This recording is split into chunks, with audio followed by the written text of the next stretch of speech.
नमस्कार दोस्तों, मैं संतोष पटेल स्वागत करता हूं आपके अपने YouTube चैनल डिजिटल भंडार पर। आज की वीडियो में हम CPCT एग्जाम नवंबर 2022 के लिए कंप्यूटर के इंपोर्टेंट क्वेश्चंस को समझने वाले हैं। यह हमारा CPCT एग्जाम नवंबर 2022 के लिए पार्ट नंबर 11 है। इस वीडियो में हम CPCT एग्जाम के लिए कंप्यूटर से संबंधित 20 इंपोर्टेंट क्वेश्चंस को समझने वाले हैं। यदि आप CPCT एग्जाम की तैयारी कर रहे हैं, यदि आप CPCT एग्जाम को क्वालिफाई करना चाहते हैं, तो हमारे चैनल के माध्यम से आप रेगुलर वीडियोस को देखकर CPCT एग्जाम के लिए तैयारी कर सकते हैं और अपना CPCT एग्जाम क्वालिफाई कर सकते हैं। तो चलिए शुरुआत करते हैं आज की इस वीडियो का। देखते हैं आज का हमारा पहला क्वेश्चन क्या है। पहला क्वेश्चन हमसे पूछा गया है, यूनिक्स एक ब्लैंक का एग्जाम्पल है। यूनिक्स एक ब्लैंक का एग्जाम्पल है। यूनिक्स क्या है हमें यहां पर बताना है। यूनिक्स एक ऑपरेटिंग सिस्टम होता है। यूनिक्स एक ऑपरेटिंग सिस्टम होता है और ऑपरेटिंग सिस्टम का मतलब होता है सिस्टम सॉफ्टवेयर। यूनिक्स एक ऑपरेटिंग सिस्टम है और ऑपरेटिंग सिस्टम जो होता है वह एक सिस्टम सॉफ्टवेयर होता है। तो इस क्वेश्चन का सही आंसर होगा ऑप्शन नंबर बी। यूनिक्स एक ऑपरेटिंग सिस्टम होता है जो कि सिस्टम सॉफ्टवेयर का एग्जाम्पल होता है। तो इस क्वेश्चन का सही आंसर होगा ऑप्शन नंबर बी। यूनिक्स एक सिस्टम सॉफ्टवेयर का एग्जाम्पल है। यह इस क्वेश्चन का सही आंसर है ऑप्शन नंबर बी। देखते हैं हमारे अगले क्वेश्चन को। नेक्स्ट क्वेश्चन है, MS एक्सेल में इक्वल सम्स क्यू, इसमें हमने 5 नंबर दिए हैं, का आउटपुट क्या होगा। यदि हम MS एक्सेल में यह फॉर्मूला यह फंक्शन टाइप करेंगे और उसमें हम 5 नंबर देंगे तो हमें क्या आउटपुट प्राप्त होगा, यह हमें यहां पर बताना है। यह जो क्वेश्चन है यह CPCT एग्जाम सितंबर 2022 में पूछा गया है। अभी जो सितंबर में CPCT का एग्जाम हुआ था उसमें यह क्वेश्चन पूछा गया है। यदि आप इस फंक्शन को, इस फॉर्मूले को MS एक्सेल पर अप्लाई करेंगे तो आपको क्या आउटपुट प्राप्त होगा। यह जो फंक्शन है यह क्या वर्क करता है, कैसे काम करता है, इसको हम समझ लेते हैं। इसमें हमने 5 नंबर दिए हैं 1 से लेकर 5 तक। तो यह जो फंक्शन है सम्स क्यू, यह पहले सभी नंबर का स्क्वायर कैलकुलेट करेगा। स्क्वायर 1 का स्क्वायर क्या हो जाएगा 1, 2 का स्क्वायर क्या हो जाएगा 4, 3 का स्क्वायर क्या हो जाएगा 9, 4 का स्क्वायर क्या हो जाएगा 16 और 5 का स्क्वायर क्या हो जाएगा 25। पहले यह फंक्शन दिए गए नंबर्स का स्क्वायर निकालता है, उसके बाद इन सभी नंबर को जोड़ देता है। तो जब आप इन सभी नंबर को जोड़ेंगे तो आपको आंसर प्राप्त होगा 55। 4 और 1 5, 5 में हम 9 को जोड़ेंगे तो हो जाएगा 14, 14 को हम 16 से जोड़ेंगे तो हो जाएगा 30 और 30 में 25 को जोड़ेंगे तो हो जाएगा 55। तो जो सम्स क्यू फंक्शन है यह दिए गए नंबर का पहले स्क्वायर कैलकुलेट करता है और फिर जो स्क्वायर आता है उन सभी नंबर को जोड़ देता है। तो यहां पर हमें आंसर क्या प्राप्त होगा 55, मतलब कि 55। यह क्वेश्चन लास्ट टाइम हुए CPCT एग्जाम में पूछा गया है। इसको आपको याद रखना है कि सम्स क्यू फंक्शन पहले नंबर का स्क्वायर निकालता है, उसके बाद स्क्वायर को ऐड कर देता है। तो इस क्वेश्चन का सही आंसर होगा ऑप्शन नंबर ए 55। इसको हम एक्सेल पर प्रैक्टिकली भी समझने वाले हैं। तो चलते हैं एक्सेल सॉफ्टवेयर पर। यहां पर हमने MS एक्सेल में इक्वल के साथ सम्स क्यू फंक्शन को टाइप किया और यहां पर हमने नंबर दिए थे 1, 2, 3, 4, 5। ब्रैकेट को बंद करेंगे और एंटर की को प्रेस करेंगे तो आप देख सकते हैं हमें आंसर क्या प्राप्त हुआ 55, 55। क्योंकि दिए गए नंबर का पहले यह स्क्वायर कैलकुलेट करता है, उसके बाद सभी नंबर को जोड़ देता है और आंसर दे देता है। इसको आप एक और एग्जांपल से समझ सकते हैं। हमने इक्वल के साथ सम्स क्यू फंक्शन को लगाया। यहां पर पहला नंबर दिया हमने 2, दूसरा नंबर दिया 3। अब ये क्या करेगा, पहले 2 का स्क्वायर निकालेगा, 2 का स्क्वायर हो जाएगा 4, फिर 3 का स्क्वायर निकालेगा जो कि हो जाएगा 9 और 4 और 9 को ऐड करेंगे तो आ जाएगा 13। तो यह जो फॉर्मूला है, यह जो फंक्शन है, पहले यह स्क्वायर कैलकुलेट करता है, उसके बाद स्क्वायर को ऐड कर देता है। तो इस क्वेश्चन का जो हमारा आंसर होगा वह होगा ऑप्शन नंबर ए। देखते हैं हमारे अगले क्वेश्चन को। नेक्स्ट क्वेश्चन है, निम्न में से कौन रैम रोम सीपीयू स्लॉट रखता है? निम्न में से कौन रैम रोम सीपीयू स्लॉट रखता है? मतलब कंप्यूटर के अंदर ऐसा कौन सा पार्ट होता है जिसमें रैम के लिए, रोम के लिए और सीपीयू के लिए स्लॉट होते हैं? स्लॉट मतलब रैम रोम सीपीयू को लगाने के लिए एक कह सकते हैं आप पोर्ट, जहां पर रैम को, रोम को और सीपीयू को अटैच किया जाता है, उसे कहा जाता है स्लॉट। यह सभी जो होते हैं यह कनेक्ट होते हैं मदरबोर्ड से। कंप्यूटर सिस्टम के अंदर RAM, ROM, CPU, CMOS battery, इन सभी को मदरबोर्ड में अटैच किया जाता है, मदरबोर्ड में लगाया जाता है। तो मदरबोर्ड के अंदर रैम के लिए, रोम के लिए, सीपीयू के लिए, साथ ही साथ ग्राफिक्स कार्ड के लिए, साउंड कार्ड के लिए स्लॉट होते हैं, जिनमें कई प्रकार की हार्डवेयर डिवाइस को कनेक्ट किया जाता है। तो इस क्वेश्चन का सही आंसर होगा option number C, motherboard. Motherboard के अंदर कई प्रकार के स्लॉट होते हैं जिनमें अलग अलग प्रकार की हार्डवेयर डिवाइस को कनेक्ट किया जाता है। यह क्वेश्चन आपसे इस प्रकार भी पूछा जा सकता है कि रैम, रोम, सीपीयू को कौन स्टोर करता है या यह किस में कनेक्ट होते हैं? तो रैम, रोम, सीपीयू मदरबोर्ड में कनेक्ट होते हैं। इस क्वेश्चन का सही आंसर होगा ऑप्शन नंबर सी। मदरबोर्ड एक प्रिंटेड सर्किट बोर्ड होता है जो RAM, ROM, CPU, CMOS battery, graphics card, sound card को कनेक्ट करने के लिए स्लॉट प्रोवाइड करता है। एक क्वेश्चन और आपको याद करना है, यहां पर ALU का फुल फॉर्म क्या होता है? ALU का फुल फॉर्म होता है arithmetic logic unit. Arithmetic logic unit. आपको रैम का फुल फॉर्म भी याद करना है। रैम का फुल फॉर्म होता है रैंडम एक्सेस मेमोरी। आपको रोम का फुल फॉर्म याद करना है रीड ओनली मेमोरी। आपको सीपीयू का फुल फॉर्म याद करना है सेंट्रल प्रोसेसिंग यूनिट। तो यहां पर हमने एक क्वेश्चन के अंदर 3-4 क्वेश्चन को तैयार किया। इस क्वेश्चन का सही आंसर है option number C. RAM, ROM, CPU, graphics card, sound card के जो स्लॉट होते हैं जो स्टोर करता है हार्डवेयर, वह होता है मदरबोर्ड। तो इस क्वेश्चन का सही आंसर होगा ऑप्शन नंबर सी। देखते हैं हमारे अगले क्वेश्चन को। नेक्स्ट क्वेश्चन है, बाइनरी नंबर या बिट्स से बनी एक लो लेवल लैंग्वेज जिसे कंप्यूटर के द्वारा समझा जा सकता है उसे ब्लैंक के रूप में जाना जाता है। बाइनरी नंबर या बिट्स से बनी एक लो लेवल लैंग्वेज जिसे कंप्यूटर के द्वारा समझा जा सकता है उसे ब्लैंक के रूप में जाना जाता है। हमें यहां पर बताना है ऐसी कौन सी लैंग्वेज होती है जो बाइनरी नंबर से या बिट से बनी होती है और कंप्यूटर के द्वारा समझी जाती है। वह होती है मशीन लैंग्वेज।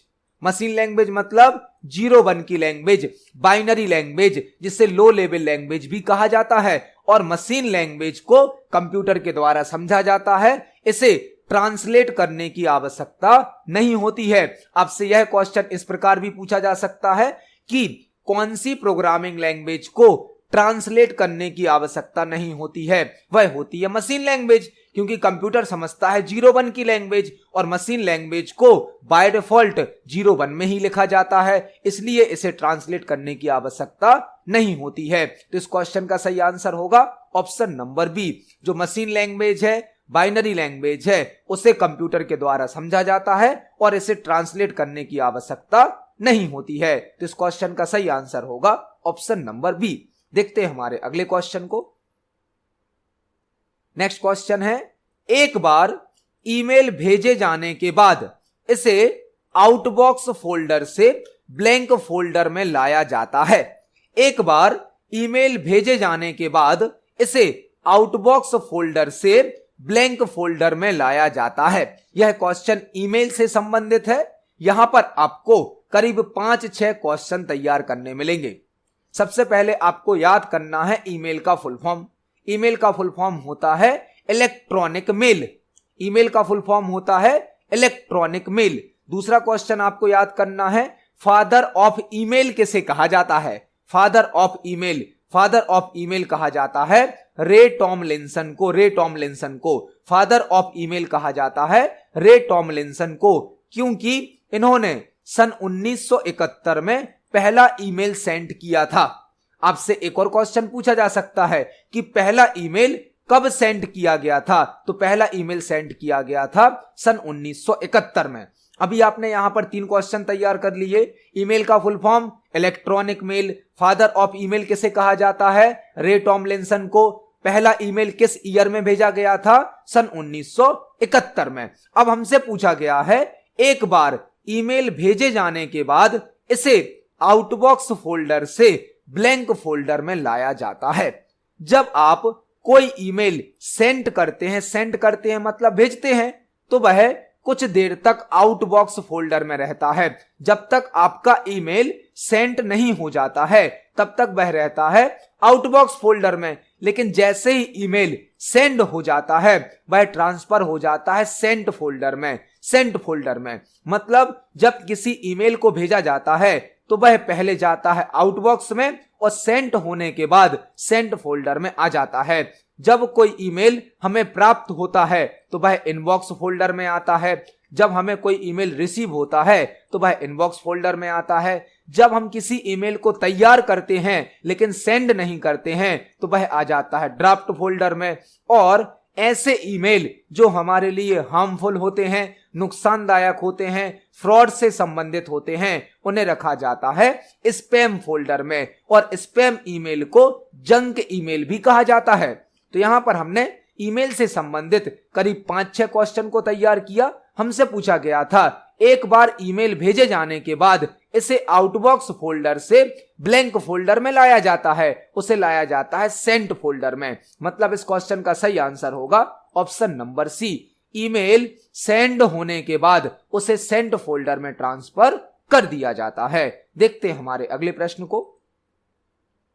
नेक्स्ट क्वेश्चन है, हमें एक बाइनरी नंबर दिया गया है जिसकी हमें डेसिमल वैल्यू बतानी है, क्या होगी? यह कंप्यूटर नंबर सिस्टम का क्वेश्चन है। कंप्यूटर नंबर सिस्टम से पूछा गया है। अब सीपीसीटी के एग्जाम में लगभग 1-2 क्वेश्चन नंबर सिस्टम से जरूर पूछे जाते हैं। अभी जो सितंबर में सीपीसीटी का एग्जाम हुआ है उसमें हर पेपर में 1-2 क्वेश्चन कंप्यूटर नंबर सिस्टम से जरूर पूछे गए हैं।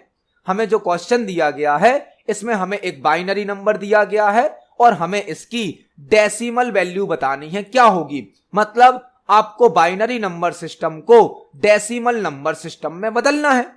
बाइनरी नंबर सिस्टम जिसका बेस होता है 2 और डेसिमल नंबर सिस्टम जिसका बेस होता है 10। तो हमें बाइनरी नंबर सिस्टम को डेसिमल नंबर सिस्टम में बदलना है।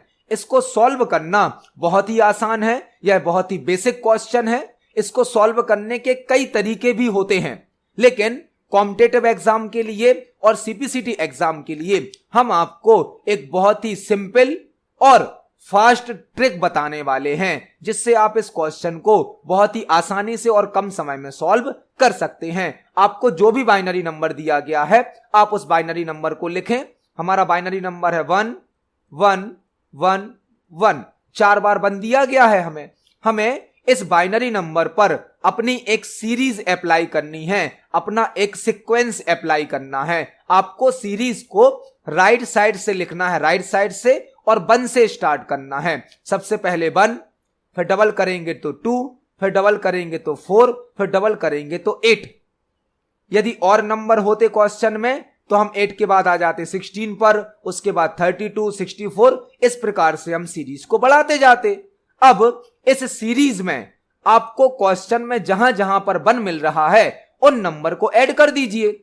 आप देखेंगे 8 के साथ 1 है तो 8 यूज हो रहा है, 4 के साथ 1 है तो 4 भी यूज हो रहा है, 2 के साथ 1 है 2 भी यूज हो रहा है, और 1 के साथ 1 है तो 1 भी यूज हो रहा है। मतलब 8, 4 12, 2 14 और 1 15 है। हमारा आंसर होगा 15। इस क्वेश्चन को सॉल्व करना इतना आसान है। आपको यह सीरीज लगानी है और जहां जहां पर क्वेश्चन में 1 है उन नंबर को ऐड कर देना है। हम इसको एक और एग्जाम्पल से समझ लेते हैं। फॉर एग्जाम्पल हमारा क्वेश्चन होता 1 0 0 1। हम इसको कैसे सॉल्व करेंगे? हम अपनी सीरीज लिखेंगे 1 2 4 8। अब जहां जहां पर 1 आ रहा है उन नंबर को जोड़ेंगे, जहां पर 0 आ रहा है उनको नहीं जोड़ेंगे। 8 के साथ 1 है और 1 के साथ 1 है तो 8 और 1 कितना हो जाएगा? 9 हो जाएगा। इस क्वेश्चन का सही आंसर होगा 9। और जो हमें क्वेश्चन दिया गया था उसका सही आंसर है 15 है। 1 5 होता है यह। डेसिमल में इसे 15 पढ़ा जाएगा। तो इस क्वेश्चन का सही आंसर होगा ऑप्शन नंबर डी। आप देख सकते हैं बाइनरी नंबर को डेसिमल में बदलना कितना आसान होता है। आपको केवल वह सीरीज याद रखनी है और जहां जहां पर 1 है उन नंबर को ऐड कर दीजिए, जहां पर 0 है उनको ऐड मत करिए। आप देख सकते हैं इसको सॉल्व करना कितना आसान है। हमारे इस क्वेश्चन का सही आंसर है ऑप्शन नंबर डी। देखते हैं हमारे अगले क्वेश्चन को। नेक्स्ट क्वेश्चन है एमएस वर्ड 2016 में ड्रॉप कैप ऑप्शन किस टैब में प्राप्त होता है? एमएस वर्ड 2016 में ड्रॉप कैप ऑप्शन किस टैब में प्राप्त होता है? पहले आपको यह समझना होगा कि ड्रॉप कैप क्या होता है। ड्रॉप कैप एक ऐसा ऑप्शन है जिसके द्वारा डॉक्यूमेंट में किसी वर्ड को, किसी कैरेक्टर को मल्टीपल लाइन में ड्रॉप कर दिया जाता है। आपने बुक्स में, न्यूज़पेपर में, मैगजीन में देखा होगा फर्स्ट कैरेक्टर को या फर्स्ट वर्ड को 2-3 लाइन में ड्रॉप करके लिखा जाता है। इस प्रकार से इसे कहा जाता है ड्रॉप कैप। ड्रॉप कैप के द्वारा हम अपने डॉक्यूमेंट में किसी टेक्स्ट को या किसी वर्ड को, किसी कैरेक्टर को मल्टीपल लाइन में ड्रॉप करके रिप्रेजेंट कर सकते हैं। इसके लिए ड्रॉप कैप का यूज किया जाता है। ड्रॉप कैप ऑप्शन हमें इंसर्ट टैब में प्राप्त होता है। इंसर्ट टैब में एमएस वर्ड के अंदर ड्रॉप कैप प्राप्त होता है इंसर्ट टैब में। यहां पर आपको 3 क्वेश्चन और तैयार करने हैं। ड्रॉप कैप के द्वारा बाय डिफॉल्ट 3 लाइन को ड्रॉप किया जाता है। 3 लाइन को ड्रॉप कैप ऑप्शन जब ड्रॉप करता है तो बाय डिफॉल्ट कितनी लाइन को करता है? 3 लाइन को, और मैक्सिमम करता है 10 लाइन को। किसी वर्ड को, किसी कैरेक्टर को आप मैक्सिमम 10 लाइन में ड्रॉप कर सकते हैं, और बाय डिफॉल्ट कितनी लाइन में करता है? यह 3 लाइन में। और मिनिमम कितनी लाइन में ड्रॉप किया जा सकता है? मिनिमम किया जा सकता है 1 लाइन में। तो drop cap option insert tab में प्राप्त होता है, जो कि बाय डिफॉल्ट 3 लाइन को ड्रॉप करता है। हम मैक्सिमम 10 लाइन को ड्रॉप कर सकते हैं और मिनिमम 1 लाइन तक ड्रॉप किया जा सकता है। तो यहां पर हमने ड्रॉप कैप से संबंधित करीब 4 क्वेश्चन को तैयार किया। इस क्वेश्चन का सही आंसर है ऑप्शन नंबर सी। इसको हम एमएस वर्ड पर प्रैक्टिकली देख सकते हैं। एमएस वर्ड में हमने एक कैरेक्टर को सिलेक्ट किया है, वी को। जब हम इसको सिलेक्ट करते हैं और इंसर्ट टैब पर जाते हैं तो इंसर्ट टैब में हमें एक ड्रॉप कैप ऑप्शन प्राप्त होता है। यदि हम ड्रॉप कैप पर क्लिक करें तो यहां पर बाय डिफॉल्ट 3 ऑप्शन होते हैं। पहला होता है नन, ड्रॉप्ड, इन मार्जिन। आप देख सकते हैं जैसे ही हमने ड्रॉप्ड पर क्लिक किया तो हमारा जो वी कैरेक्टर था वह 3 लाइन में ड्रॉप हो गया है। 3 लाइन में क्यों? क्योंकि drop cap by default 3 line में ड्रॉप करता है। और यदि हम इसको सिलेक्ट करने के बाद ड्रॉप कैप के अंतर्गत ड्रॉप कैप ऑप्शन को सिलेक्ट करें तो यहां पर हम मैक्सिमम इसे 10 लाइन में ड्रॉप कर सकते हैं, 10 लाइन में। और यदि आप इसे मिनिमम करना चाहते हैं तो मिनिमम किया जा सकता है 1 लाइन में ड्रॉप, मतलब जैसा कि नॉर्मल होता है। तो आप ड्रॉप कैप का यूज किसी वर्ड के साथ, किसी कैरेक्टर के साथ कर सकते हैं। यह इंसर्ट टैब में प्राप्त होता है। बाय डिफॉल्ट किया जाता है 3 लाइन में ड्रॉप। आप मिनिमम कर सकते हैं 1 लाइन में ड्रॉप और मैक्सिमम कर सकते हैं 10 लाइन में ड्रॉप। तो इस क्वेश्चन का हमारा आंसर है option number C. Drop cap option insert tab में प्राप्त होता है। देखते हैं हमारे अगले प्रश्न को। नेक्स्ट क्वेश्चन है वेब ब्राउजर में सिलेक्टेड टैब को क्लोज करने के लिए किस शॉर्टकट की का उपयोग किया जाता है? वेब ब्राउजर में सिलेक्टेड टैब को क्लोज करने के लिए किस शॉर्टकट की का उपयोग किया जाता है? वेब ब्राउजर जो कि एक एप्लीकेशन सॉफ्टवेयर होता है। यदि हमें वेब पेज या वेबसाइट को ओपन करना है तो एक सॉफ्टवेयर की आवश्यकता होती है जिसे कहा जाता है web browser. Web browser web page और वेबसाइट को ओपन करने की सर्विस प्रदान करता है। कई प्रकार के वेब ब्राउजर होते हैं जैसे कि Google Chrome, Mozilla Firefox, internet explorer, opera mini. तो यदि वेब ब्राउजर में आपने कोई टैब अभी सिलेक्ट करके रखा है और उसको क्लोज करना है तो उसकी शॉर्टकट की होती है Ctrl+W। Ctrl+W से सिलेक्टेड टैब को क्लोज किया जा सकता है। इस क्वेश्चन का सही आंसर होगा ऑप्शन नंबर बी। यदि आपको वेब ब्राउजर में सिलेक्टेड टैब को क्लोज करना है तो शॉर्टकट की होती है कंट्रोल W। एक और क्वेश्चन आपको तैयार करना है, यदि नया टैब ओपन करना है तो आप कंट्रोल T से कर सकते हैं। वेब ब्राउजर में एक न्यू टैब को ओपन करने के लिए कंट्रोल +T का यूज किया जाता है और सिलेक्टेड टैब को क्लोज करने के लिए कंट्रोल +W का यूज किया जाता है। तो इस क्वेश्चन का सही आंसर होगा option number B. Web browser में सिलेक्टेड टैब को क्लोज करने के लिए कंट्रोल +W का यूज किया जाता है। देखते हैं हमारे अगले प्रश्न को। नेक्स्ट क्वेश्चन है, एक ब्लैंक में मल्टीपल वेब पेजेस होते हैं। एक ब्लैंक में मल्टीपल वेब पेजेस होते हैं। यह क्वेश्चन पूछा गया है हमसे, इंटरनेट से, वेबसाइट से संबंधित है। एक ब्लैंक में मल्टीपल वेब पेजेस होते हैं। एक वेबसाइट में मल्टीपल वेब पेजेस होते हैं। आपसे यह क्वेश्चन इस प्रकार भी पूछा जा सकता है कि एक वेबसाइट किसका कलेक्शन होती है। तो एक वेबसाइट मल्टीपल वेब पेजेस का कलेक्शन होती है। हमसे पूछा गया था एक ब्लैंक में मल्टीपल वेब पेजेस होते हैं। आपसे क्वेश्चन ऐसा भी पूछा जा सकता है कि एक वेबसाइट किसका कलेक्शन होती है। तो एक वेबसाइट मल्टीपल वेब पेजेस का कलेक्शन होती है। इस क्वेश्चन का सही आंसर होगा ऑप्शन नंबर बी। वेबसाइट, एक वेबसाइट मल्टीपल वेब पेज का कलेक्शन होती है। देखते हैं हमारे अगले क्वेश्चन को। नेक्स्ट क्वेश्चन है, MS एक्सेल में फ्लैश फिल के लिए किस शॉर्टकट की का उपयोग किया जाता है। MS एक्सेल में फ्लैश फिल के लिए किस शॉर्टकट की का उपयोग किया जाता है। यदि आपको MS एक्सेल में एक फिक्स पैटर्न को सेल में फिल करना है तो आप फ्लैश फिल का यूज कर सकते हैं। MS एक्सेल में एक होता है फिल हैंडल या ऑटो फिल, जो किसी सीरीज को बनाता है, किसी सीक्वेंस को बनाता है। MS एक्सेल में जब आप 1 और 2 लिखते हैं और उसे ड्रैग करते हैं तो आपने देखा होगा 3, 4, 5 ऑटोमेटिक आ जाता है। वह होता है फिल हैंडल या ऑटो फिल। लेकिन एक ऑप्शन होता है फ्लैश फिल। फ्लैश फिल क्या होता है? जो एक फिक्स पैटर्न के आधार पर किसी सीरीज को, किसी सीक्वेंस को जनरेट करता है, उसे कहा जाता है flash fill. Flash fill option MS excel के डेटा टैब में प्राप्त होता है और इसकी शॉर्टकट की होती है कंट्रोल+E। कंट्रोल+E फ्लैश फिल की शॉर्टकट की होती है और फ्लैश फिल MS एक्सेल के डेटा टैब में प्राप्त होता है। इसको हम एक्सेल पर प्रैक्टिकली भी देख सकते हैं। फॉर एग्जाम्पल, हमने यहां पर कुछ यूजर्स के फर्स्ट नेम लिखे हैं और नेक्स्ट कॉलम में लास्ट नेम लिखे हैं। यहां पर हमने 2 यूजर के फर्स्ट नेम और लास्ट नेम लिखे हैं। अब यदि हम यहां पर थर्ड कॉलम में पहले स्टूडेंट का फर्स्ट नेम और लास्ट नेम एक साथ लिख देते हैं और हमें नीचे वाले सभी रिकॉर्ड में फर्स्ट नेम और लास्ट नेम को मिलाना है तो हम फ्लैश फिल का यूज कर सकते हैं। आपको फर्स्ट सेल पर कर्सर रखना है और कंट्रोल-E को प्रेस कर देना है, कंट्रोल+E को। यह होता है फ्लैश फिल। आप देख सकते हैं हमने एक यूजर का, एक स्टूडेंट का फर्स्ट नेम और लास्ट नेम मिलाकर यहां पर लिखा था। फ्लैश फिल ने ऑटोमेटिक दूसरे यूजर का फर्स्ट नेम और लास्ट नेम मिलाकर फिल कर दिया है। यह होता है फ्लैश फिल, जो कि हमें एक्सेल के डेटा टैब के अंतर्गत प्राप्त होता है। इसकी शॉर्टकट की होती है कंट्रोल+E। तो हमारे इस क्वेश्चन का सही आंसर होगा option number C. Flash fill के लिए कंट्रोल+E शॉर्टकट की का यूज किया जाता है। देखते हैं हमारे अगले प्रश्न को।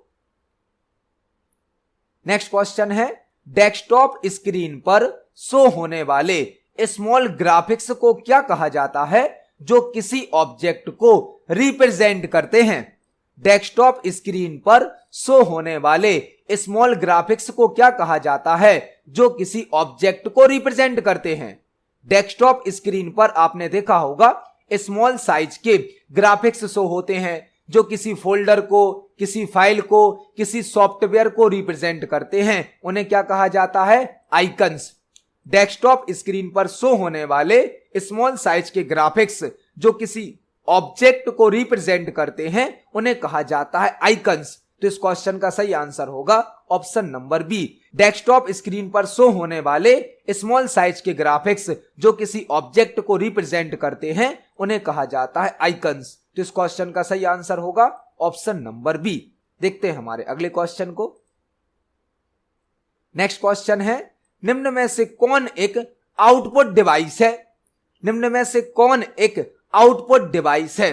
स्कैनर तो एक इनपुट डिवाइस है, माइक्रोफोन भी मतलब माइक भी एक इनपुट डिवाइस है, डिजिटल कैमरा भी एक इनपुट डिवाइस है, यहां पर केवल प्लोटर एक आउटपुट डिवाइस है। प्लोटर, स्कैनर, माइक्रोफोन और डिजिटल कैमरा तीनों ही इनपुट डिवाइस हैं, लेकिन प्लोटर एक आउटपुट डिवाइस है। प्लोटर एक ऐसी आउटपुट डिवाइस है जो कि हमें हार्ड कॉपी आउटपुट प्रदान करता है। हार्ड कॉपी आउटपुट जो लार्ज साइज के ग्राफिक्स होते हैं, हाई क्वालिटी ग्राफिक्स होते हैं, उनको प्रिंट करने के लिए प्लोटर का यूज किया जाता है। जो लार्ज साइज के फ्लैक्स होते हैं, होर्डिंग्स होते हैं, बैनर होते हैं, उनको हाई क्वालिटी के साथ प्रिंट करने के लिए प्लोटर का यूज किया जाता है। प्लोटर एक आउटपुट डिवाइस है जो कि हमें हार्ड कॉपी आउटपुट प्रदान करता है। तो इस क्वेश्चन का सही आंसर होगा ऑप्शन नंबर बी, प्लोटर एक आउटपुट डिवाइस है, बाकी सभी क्या थी हमारी इनपुट डिवाइस। तो देखते हैं हमारे नेक्स्ट क्वेश्चन को। नेक्स्ट क्वेश्चन है, निम्न में से कौन एक पैराग्राफ का वैलिड इंडेंट नहीं है? निम्न में से कौन एक पैराग्राफ का वैलिड इंडेंट नहीं है? यह क्वेश्चन एमएस वर्ड से पूछा गया है। एमएस वर्ड से जब आप एमएस वर्ड में कोई पैराग्राफ टाइप करते हैं तो उस पैराग्राफ की फॉर्मेटिंग करने के लिए इंडेंट यूज किए जाते हैं। इंडेंट का मतलब क्या होता है? आप एमएस वर्ड के पेज पर जब कोई टेक्स्ट टाइप करते हैं तो आपने देखा होगा टेक्स्ट में लेफ्ट साइड पर और राइट साइड पर कुछ ब्लैंक एरिया होता है। यह लेफ्ट साइड पर और राइट साइड पर कुछ ब्लैंक एरिया होता है, उसे कहा जाता है इंडेंट। एमएस वर्ड में जब आप कोई पैराग्राफ टाइप करते हैं तो उस टेक्स्ट में पेज की बॉर्डर से लेफ्ट साइड पर और राइट साइड पर कुछ ब्लैंक स्पेस होता है, उसे कहा जाता है इंडेंट। इंडेंट कई प्रकार के होते हैं एमएस वर्ड में। हमसे पूछा गया है निम्न में से कौन एक पैराग्राफ का वैलिड इंडेंट नहीं है? तो एमएस वर्ड में लेफ्ट इंडेंट होता है, राइट इंडेंट होता है, हैंगिंग इंडेंट होता है, फर्स्ट लाइन इंडेंट होता है, लेकिन लास्ट लाइन इंडेंट नहीं होता है। तो इस क्वेश्चन का सही आंसर होगा ऑप्शन नंबर डी, पैराग्राफ के साथ left indent, right indent, hanging indent, first line indent use किया जाता है, लेकिन लास्ट लाइन इंडेंट नहीं होता है। तो इस क्वेश्चन का सही आंसर होगा ऑप्शन नंबर डी। इंडेंट से संबंधित हम 3-4 प्रकार की शॉर्टकट की को एमएस वर्ड पर प्रैक्टिकली समझने वाले हैं। तो चलते हैं एमएस वर्ड सॉफ्टवेयर पर। आप देख सकते हैं एमएस वर्ड में प्रत्येक पैराग्राफ के पहले और बाद में कुछ ब्लैंक एरिया छोड़ा गया है, इसे कहा जाता है इंडेंट। यदि आप इस इंडेंट को बढ़ाना चाहते हैं या घटाना चाहते हैं तो होम टैब में पैराग्राफ सेक्शन में 2 ऑप्शन होते हैं, एक होता है डिक्रीज इंडेंट, एक होता है इंक्रीज इंडेंट। एक होता है डिक्रीज इंडेंट, एक होता है इंक्रीज इंडेंट। यदि आप इंडेंट को बढ़ाते हैं तो आप देख सकते हैं जहां पर हमारा कर्सर था जिस पैराग्राफ में, उस पैराग्राफ में लेफ्ट साइड पर स्पेस बढ़ गया है क्योंकि हमने इसका इंडेंट बढ़ा दिया। और यदि आपको इसको कम करना है तो आप इंडेंट को डिक्रीज भी कर सकते हैं। इंडेंट को इंक्रीज किया जा सकता है, इंडेंट को डिक्रीज किया जा सकता है। आपसे पेपर में इंडेंट को इंक्रीज करने की शॉर्टकट की पूछी जा सकती है कि एमएस वर्ड में इंक्रीज इंडेंट की शॉर्टकट की क्या होती है। तो आपने जो पैराग्राफ सेलेक्ट किया है, यदि आप उसमें इंडेंट को बढ़ाना चाहते हैं, इंक्रीज करना चाहते हैं, तो Ctrl+M का यूज करें। Ctrl+M मतलब इंडेंट को बढ़ाने की, इंडेंट को इंक्रीज करने की शॉर्टकट की क्या होती है? Ctrl+M। और यदि आपसे पूछा जाता है इंडेंट को डिक्रीज करने की, इंडेंट को कम करने की शॉर्टकट की क्या है, तो वह होती है Shift+Ctrl+M। Shift+Ctrl+M या Ctrl+Shift+M। Ctrl+Shift+M या Shift+Ctrl+M डिक्रीज इंडेंट की शॉर्टकट की है, Ctrl+M इंक्रीज इंडेंट की शॉर्टकट की है, और Ctrl+Shift+M या Shift+Ctrl+M डिक्रीज इंडेंट की शॉर्टकट की है। आपको यहां पर 2 शॉर्टकट की और याद करनी है। हैंगिंग इंडेंट की शॉर्टकट की, हैंगिंग इंडेंट की शॉर्टकट की होती है Ctrl+T। Ctrl+T से एमएस वर्ड में हैंगिंग इंडेंट सेट होता है, और हैंगिंग इंडेंट को हटाने के लिए रिमूव करने के लिए कंट्रोल शिफ्ट टी का यूज होता है। कंट्रोल शिफ्ट टी से हैंगिंग इंडेंट को हटाया जाता है और कंट्रोल टी से हैंगिंग इंडेंट को सेट किया जाता है। तो यहां पर हमने इंडेंट से संबंधित 4 शॉर्टकट की को भी समझा। आप इन सभी को नोट करें क्योंकि यह भी पेपर में पूछी जाती हैं। इस क्वेश्चन का सही आंसर होगा ऑप्शन नंबर डी। देखते हैं हमारे अगले प्रश्न को। नेक्स्ट क्वेश्चन है, एमएस एक्सेल में डिफॉल्ट ओरिएंटेशन क्या होती है? एमएस एक्सेल में डिफॉल्ट ओरिएंटेशन क्या होती है? ओरिएंटेशन 2 प्रकार की होती हैं। एक होती है पोर्ट्रेट ओरिएंटेशन और एक होती है लैंडस्केप ओरिएंटेशन। एक होती है पोर्ट्रेट और एक होती है लैंडस्केप। पोर्ट्रेट मतलब हमारा पेज वर्टिकली प्रिंट होगा और लैंडस्केप मतलब हमारा पेज हॉरिजॉन्टली प्रिंट होगा। तो एमएस वर्ड में और एमएस एक्सेल में जो डिफॉल्ट ओरिएंटेशन होती है वह होती है पोर्ट्रेट। पोर्ट्रेट मतलब वर्टिकल डायरेक्शन में पेज प्रिंट होगा और यदि आप इसको लैंडस्केप कर देते हैं तो आपका पेज हॉरिजॉन्टल डायरेक्शन में प्रिंट होगा। तो एमएस वर्ड में और एमएस एक्सेल में डिफॉल्ट ओरिएंटेशन क्या होती है? पोर्ट्रेट, मतलब कि पेज हमारा वर्टिकल डायरेक्शन में प्रिंट होता है। तो इस क्वेश्चन का सही आंसर होगा option number A. MS excel में डिफॉल्ट ओरिएंटेशन पोर्ट्रेट होती है। देखते हैं हमारे अगले प्रश्न को। नेक्स्ट क्वेश्चन है, पावर पॉइंट प्रेजेंटेशन में ग्राफिक्स को ऐड करने के लिए किस टैब का उपयोग किया जाता है? पावर पॉइंट प्रेजेंटेशन में ग्राफिक्स को ऐड करने के लिए किस टैब का उपयोग किया जाता है? पावर पॉइंट जो कि एक प्रेजेंटेशन सॉफ्टवेयर है। पावर पॉइंट पर हम प्रेजेंटेशन क्रिएट कर सकते हैं। प्रेजेंटेशन मल्टीपल स्लाइड का कलेक्शन होती है।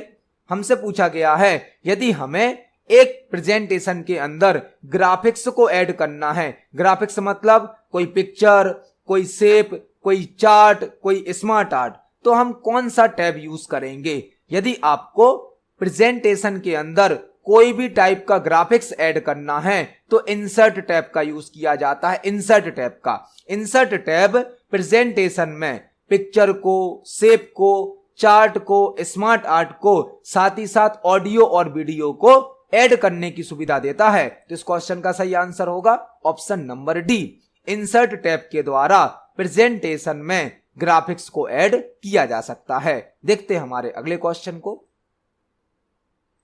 नेक्स्ट क्वेश्चन है, विंडोज ऑपरेटिंग सिस्टम में एक प्रोग्राम से दूसरे प्रोग्राम पर जाने के लिए किस शॉर्टकट की का उपयोग किया जाता है? विंडोज ऑपरेटिंग सिस्टम पर एक सॉफ्टवेयर से दूसरे सॉफ्टवेयर पर जाने के लिए किस शॉर्टकट की का उपयोग किया जाता है? यह क्वेश्चन आपसे इस प्रकार भी पूछा जा सकता है कि विंडोज ऑपरेटिंग सिस्टम में स्विच प्रोग्राम की शॉर्टकट की क्या होती है? स्विच प्रोग्राम मतलब एक प्रोग्राम से दूसरे प्रोग्राम पर जाना। तो जब विंडोज ऑपरेटिंग सिस्टम में एक साथ कई सॉफ्टवेयर खुले होते हैं, एक साथ कई प्रोग्राम ओपन होते हैं, एक प्रोग्राम से दूसरे प्रोग्राम पर जाने के लिए ऑल्ट प्लस टैब का यूज किया जाता है। ऑल्ट प्लस टैब, आप देख सकते हैं हमारे कंप्यूटर पर मल्टीपल प्रोग्राम ओपन है, तो यदि हमें एक प्रोग्राम से दूसरे प्रोग्राम पर जाना है तो हम ऑल्ट प्लस टैब का यूज कर सकते हैं। Alt plus tab switch program की शॉर्टकट की होती है जो कि विंडोज ऑपरेटिंग सिस्टम में एक सॉफ्टवेयर से दूसरे सॉफ्टवेयर पर जाने के लिए यूज की जाती है। तो इस क्वेश्चन का सही आंसर होगा ऑप्शन नंबर बी। देखते हैं हमारे अगले क्वेश्चन को। नेक्स्ट क्वेश्चन है, एमएस एक्सेल में पाइवोट टेबल क्रिएट करने के लिए किस टैब का उपयोग किया जाता है? एमएस एक्सेल में पाइवोट टेबल क्रिएट करने के लिए किस टैब का उपयोग किया जाता है? पहले आपको यह समझना होगा कि पाइवोट टेबल क्या होती है। पाइवोट टेबल एक ऐसी टेबल होती है जो एक्सेल में रिपोर्ट जनरेट करने के काम आती है। यदि आपको एमएस एक्सेल में किसी टेबल की, किसी डेटा की रिपोर्ट जनरेट करनी है तो पाइवोट टेबल का यूज किया जाता है। पाइवोट टेबल एक डेटा समराइजेशन टूल है, डेटा की समरी प्रदान करती है। पाइवोट टेबल एक डेटा एनालिसिस टूल है। आप पाइवोट टेबल से रिपोर्ट बनाकर अपने डेटा का एनालिसिस कर सकते हैं। तो एक्सेल में रिपोर्ट जनरेट करने के लिए पाइवोट टेबल का यूज किया जाता है। पाइवोट टेबल एक डेटा समराइजेशन और डेटा एनालिसिस टूल होता है। हमसे पूछा गया है पाइवोट टेबल किस टैब में प्राप्त होता है, तो pivot table option insert tab में प्राप्त होती है। इंसर्ट टैब में एमएस एक्सेल के अंदर पाइवोट टेबल ऑप्शन हमें इंसर्ट टैब में प्राप्त होता है, जहां से हम पाइवोट टेबल को क्रिएट कर सकते हैं। इसको हम एक्सेल पर प्रैक्टिकली भी देख सकते हैं। जब आप एमएस एक्सेल का इंसर्ट टैब सेलेक्ट करते हैं तो यहां फर्स्ट ऑप्शन होता है पाइवोट टेबल। पाइवोट टेबल हमें इंसर्ट टैब के अंतर्गत प्राप्त होता है। तो इस क्वेश्चन का सही आंसर होगा option number A. MS excel में पाइवोट टेबल क्रिएट करने के लिए इंसर्ट टैब का यूज किया जाता है। देखते हैं हमारे अगले क्वेश्चन को। नेक्स्ट क्वेश्चन है, किसी ऑब्जेक्ट को कट करने के लिए किस शॉर्टकट की का उपयोग किया जाता है? किसी ऑब्जेक्ट को कट करने के लिए किस शॉर्टकट की का उपयोग किया जाता है? बहुत ही बेसिक और सिंपल क्वेश्चन है। यदि हमें किसी ऑब्जेक्ट को कट करना है तो कंट्रोल प्लस एक्स का यूज किया जाता है। Control plus x. Control plus you underline के लिए यूज किया जाता है। कंट्रोल प्लस सी कॉपी के लिए यूज किया जाता है और कंट्रोल प्लस पी प्रिंट के लिए शॉर्टकट की है। तो आपको यहां पर पूछा गया था कट की शॉर्टकट की क्या होती है? वह होती है कंट्रोल प्लस एक्स। इस क्वेश्चन का सही आंसर होगा ऑप्शन नंबर बी। किसी ऑब्जेक्ट को कट करने के लिए कंट्रोल प्लस एक्स का यूज किया जाता है। देखते हैं हमारे अगले प्रश्न को। नेक्स्ट क्वेश्चन है, हेक्साडेसिमल नंबर सिस्टम में ई का क्या मीनिंग होता है? हेक्साडेसिमल नंबर सिस्टम में ई का क्या मीनिंग होता है? यह क्वेश्चन कंप्यूटर नंबर सिस्टम से संबंधित है। आज की वीडियो में ही हमने बाइनरी नंबर सिस्टम को डेसिमल नंबर सिस्टम में बदलना सीखा था। अब हमसे एक और क्वेश्चन पूछा गया है जो कि हेक्साडेसिमल नंबर सिस्टम से संबंधित है। हेक्साडेसिमल नंबर सिस्टम जिसका बेस होता है 16। हेक्साडेसिमल नंबर सिस्टम जिसका बेस होता है 16। इस नंबर सिस्टम में 0 से लेकर 9 तक नंबर स्टोर किए जाते हैं। 10 ए से रिप्रेजेंट किया जाता है, 11 बी से रिप्रेजेंट किया जाता है, 12 सी से रिप्रेजेंट किया जाता है, 13 डी से रिप्रेजेंट किया जाता है, 14 ई से रिप्रेजेंट किया जाता है और 15 को एफ से रिप्रेजेंट किया जाता है। जो हेक्साडेसिमल नंबर सिस्टम है इसका बेस होता है 16। इसमें 0 से लेकर 9 तक तो नंबर यूज किए जाते हैं, लेकिन 10 से लेकर 15 तक अल्फाबेट यूज किए जाते हैं, एबीसीडी यूज की जाती है, जिसमें 10 को ए से रिप्रेजेंट किया जाता है, 11 को बी से रिप्रेजेंट किया जाता है, 12 को सी से रिप्रेजेंट किया जाता है, 13 को डी से रिप्रेजेंट किया जाता है, 14 को ई से रिप्रेजेंट किया जाता है और 15 को एफ से रिप्रेजेंट किया जाता है। हमसे पूछा गया था ई का क्या मीनिंग होता है, तो ई का मीनिंग होगा 14। हेक्साडेसिमल नंबर सिस्टम में ई का मीनिंग होता है 14। तो इस क्वेश्चन का सही आंसर होगा option number D. Hexadecimal number system में ई का मीनिंग होता है 14। देखते हैं हमारे अगले क्वेश्चन को। नेक्स्ट क्वेश्चन है, डीएनएस का फुल फॉर्म क्या होता है? डीएनएस का फुल फॉर्म क्या होता है? डीएनएस का फुल फॉर्म होता है domain name system. Domain name system. DNS का फुल फॉर्म क्या होता है? Domain name system. डीएनएस होता क्या है? डीएनएस किसी वेबसाइट के यूआरएल को आईपी एड्रेस में कन्वर्ट करता है। किसी वेबसाइट के यूआरएल को आईपी एड्रेस में कन्वर्ट करने के लिए डीएनएस का यूज किया जाता है और डीएनएस का फुल फॉर्म होता है डोमेन नेम सिस्टम। डीएनएस करता क्या है? किसी वेबसाइट के यूआरएल को आईपी एड्रेस में कन्वर्ट कर देता है। डीएनएस का फुल फॉर्म होता है डोमेन नेम सिस्टम। तो इस क्वेश्चन का सही आंसर होगा ऑप्शन नंबर सी। तो आज की वीडियो में हमने सीपीसीटी एग्जाम के लिए कंप्यूटर से संबंधित 20 इंपोर्टेंट क्वेश्चंस को समझा है। जब हम एक क्वेश्चन को समझते हैं तो उससे संबंधित हमें 2-3 क्वेश्चन और भी तैयार करने मिल जाते हैं। आप सभी क्वेश्चंस को पढ़ें, समझें। यदि आपका कोई क्वेश्चन है, कोई डाउट है तो कमेंट सेक्शन में जरूर पूछें। वीडियो पसंद आती है तो वीडियो को लाइक करें, ज्यादा से ज्यादा शेयर करें। मिलते हैं अगली वीडियो में। धन्यवाद।